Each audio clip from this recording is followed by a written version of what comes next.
everyone, and today I'm going to be seeing what happens if I run all the power from this capacitor here, which is rated at 80 volts for around 4,700 microfarads, and I dump it into this capacitor, which is slightly damaged and has a rating of 10 volts. So this is essentially 1/8 of the amount of power that this guy can handle, and I'm going to dump all the power from this guy into this guy. Let's charge it up. I'm going to give it probably a decent amount of turns to start with.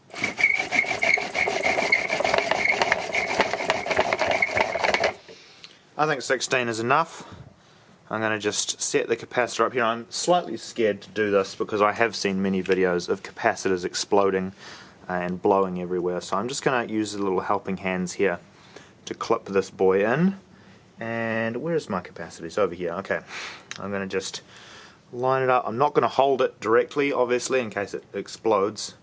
I'm just going to put this over here and we'll see what happens. Oh, this is a bit awkward. I'm sort of a bit nervous. I've got no eye protection or anything, so if this blows up, I could be in a little bit of trouble.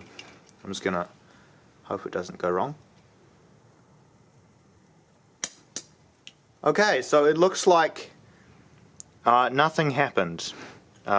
What did happen was the little baby capacitor is now welded.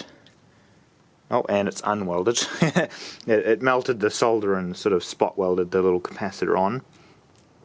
So that's not particularly impressive. Maybe I'll try doing the same thing, but for this much larger capacitor here. I'll also give it a few more turns because this guy takes a while to charge up to the right voltage. If I just make sure that this is actually charging.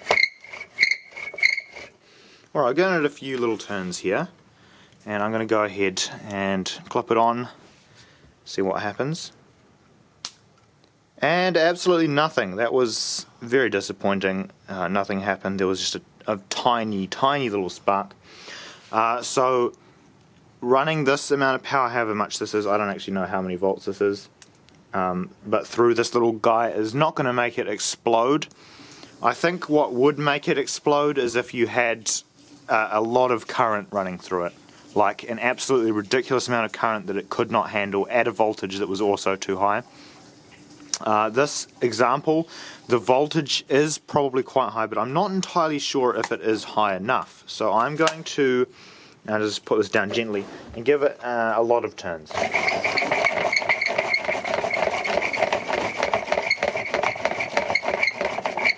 I'm also going to make sure that it's actually... Oh, okay, so none of those turns counted because it was disconnected. That would have been very, very annoying if I had continued to turn this and then found out later that it was not plugged in.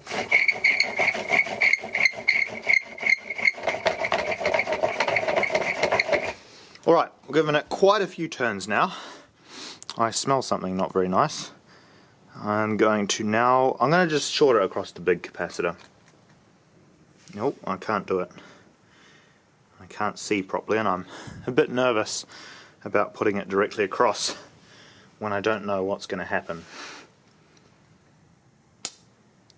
Alright, so that's not too bad. Nothing really happened. We don't even have a bulge in the capacitor. Pretty much nothing happened, and I can possibly say that it's fine. This guy probably needs to have the terminals a bit closer. Try this guy. And it looks like we've got a spark, but pretty much nothing happened.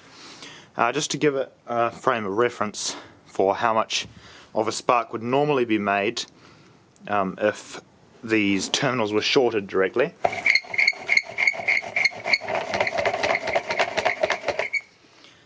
This is how much of a spark it would normally make without just being shorted by a cap. So that's quite a bit of energy. Also over here, got another one. That's also a ton of energy. So that was definitely a lot more than this capacitor was probably rated for. But it did handle it fine. One thing that I did just notice upon picking it up just then is it is quite warm. It is very warm. Probably another reason it didn't explode is because there wasn't that much current flowing across the terminals for long enough for it to boil the electrolytes inside the capacitor and blow it up. what I think happens that causes capacitors to blow up, like this little tiny guy, is when too much current at maybe too much voltage goes through here, and it goes through here long enough to heat up the electrolytic sort of paste fluid stuff that's inside here.